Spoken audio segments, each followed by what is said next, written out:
standing right now in a Sunday school room that had served as Mark Walford's office in what was the original worship center when I came to our church back in the late 80s.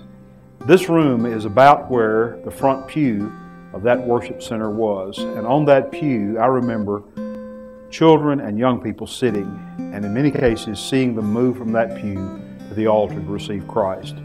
Those were special days.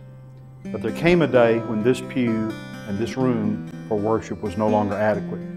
Consequently, we made a decision to build a new worship center in the early 90s, and the center that we now have is the result of that decision.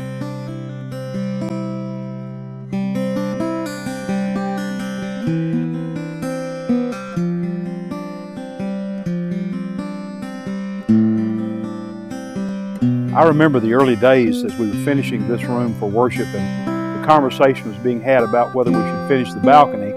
We didn't know that we'd need it very soon, but we went ahead and finished it, and just a few weeks passed, we were needing that balcony.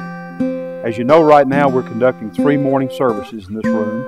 It's been a great place for worship. We've seen a lot of people come to Christ in this place. But as our church has grown and as our needs have expanded, there's been a need for a new place to worship.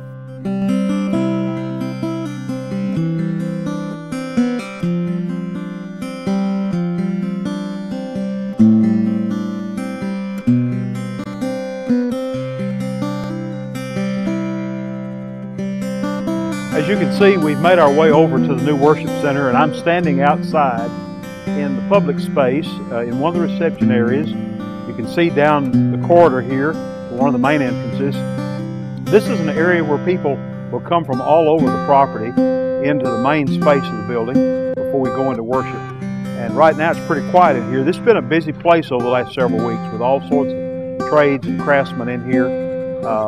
It's beginning to look like something that we'd want to come into. In about a month or a little over that, we'll enter this building for our first experience in worship here.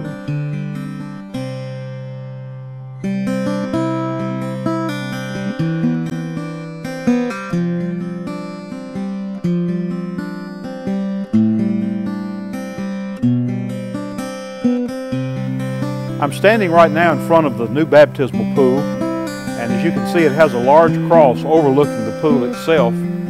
The baptismal pool is to the far right of the pulpit area, and to the left of the pulpit area on the other side of the sanctuary is the communion table. One of the first services that we'll have in this room will feature baptism. The first person who was baptized in our current worship center will conduct the baptismal service for the first time in this building. Chase Baker, who serves on our ministry team as the middle school minister, will be conducting that service, and I think that's an important thing to happen for us just in the continuity of our experience here as a church. I'm looking forward to the day that we first come in here on about the 3rd or 10th of August for our first services, and I know you're looking forward to that too. I hope you'll be praying about that day, that you'll be here and that you'll bring people with you to celebrate this wonderful occasion in the life of our church.